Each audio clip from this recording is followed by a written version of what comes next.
All right, how do you follow that? Well, there's only one guy that can do that. Please get up for Mr. Matt Weir.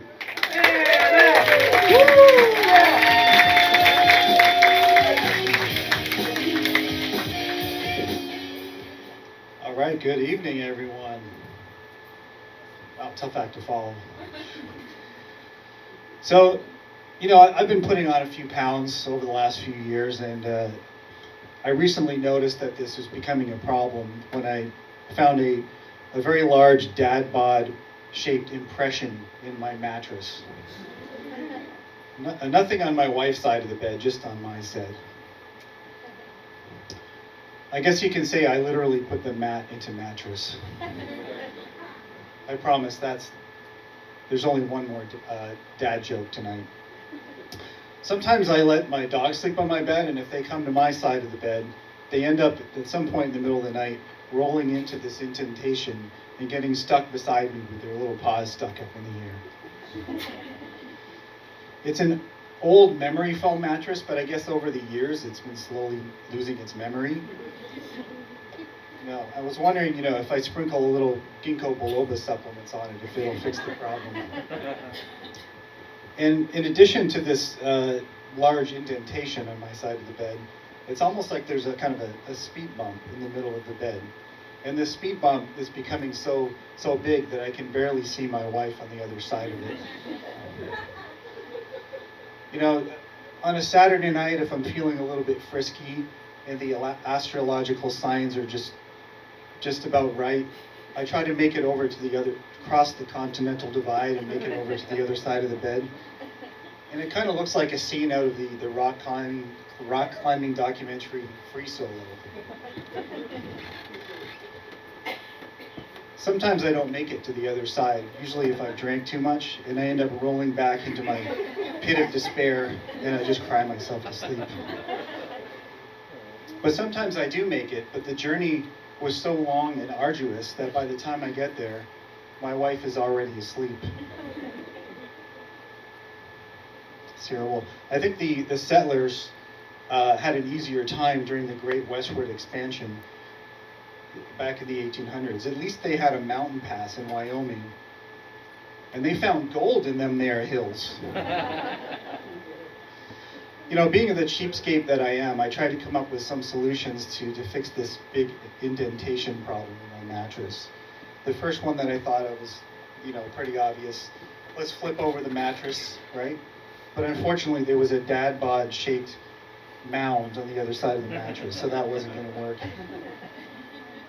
My other solution was to buy a couple twin mattress toppers to see if I could sort of smooth out and fill in that indentation on my side of the bed, but that didn't seem like a very realistic solution to the problem. My third idea, which I actually did try, was to rotate the mattress 180 degrees without telling my wife to see if she noticed anything. Well, she did. So therefore, we had to go mattress shopping. And you can't just buy them online, right? You have to try it before you buy it. Kind of like when you buy a new car at the dealership or a new toilet at Home Depot. Maybe it's just me. So we get to the mattress store, and the salesman approaches us. He's wearing a suit 3 sizes too small. And he gives us our own personal pillow to walk around the store with so we can try out all the mattresses. And come to think of it, I don't recall Home Depot giving my own personal roll of toilet paper. And I'm no expert on how to test mattresses. I mean, who is really, right? You don't do it very often. But what my strategy, and there's so many mattresses to try, right? We only have so much time. So my strategy was to basically do everything that I do in bed in under 1 minute. So basically to replicate reality as much as possible.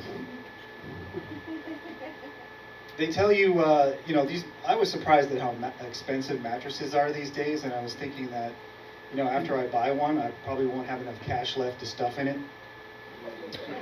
But they tell you, it's worth all that money, and it's an investment, they say, right? Because you spend 1/3 of your life on top of it. Using that same logic, marriage is a very bad long-term investment. My wife hates that joke.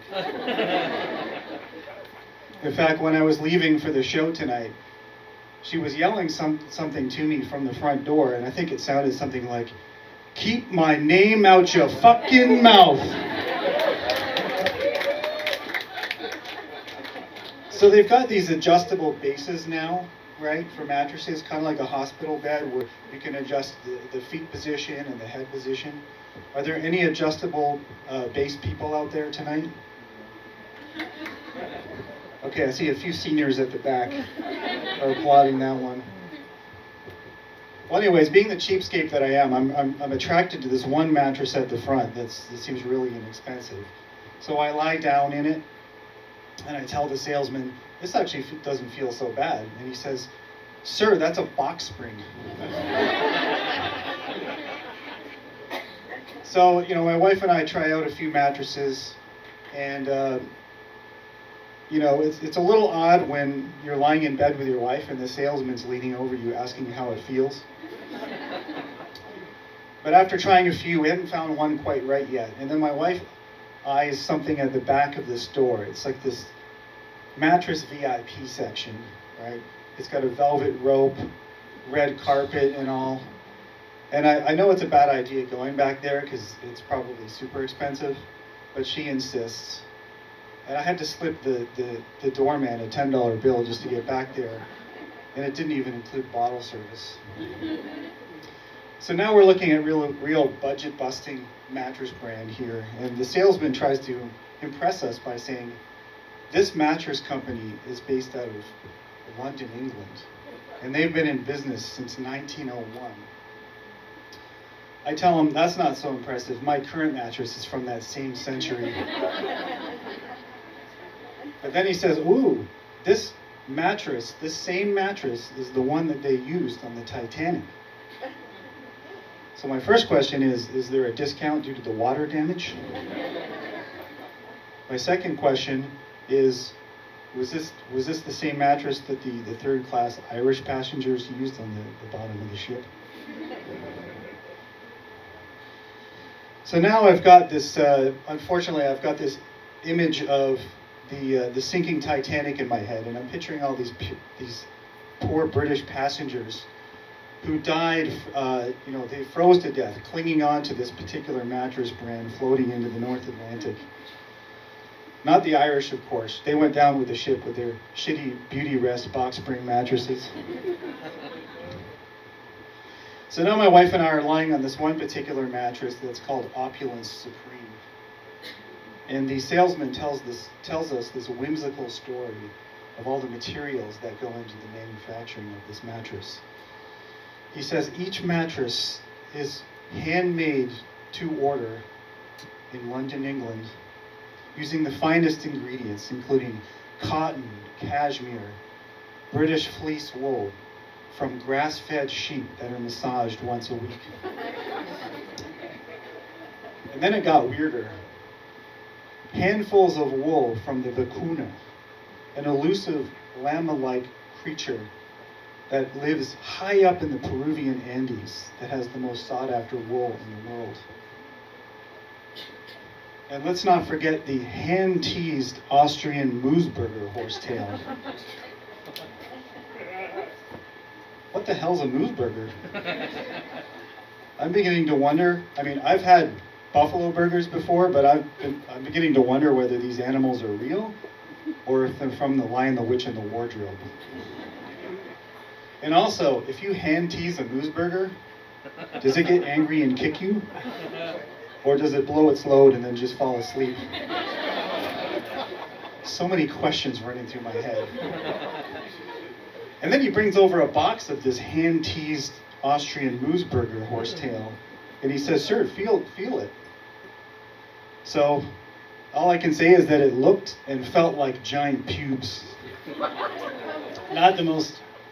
Not really an attractive sales pitch there. Kind of disturbing. I don't know if I want to sleep on that.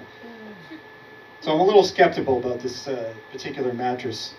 But then he says, "Oh, but sir, this mattress, after 20 years, you can flip it over and get another 20 years of life." Now you're talking my language. I just have two questions though. One, is it going to be shipped over on a luxury steamship from England? And if so, are there any icebergs in the North Atlantic at this time of year? No? Sold. Thank you very much, everyone.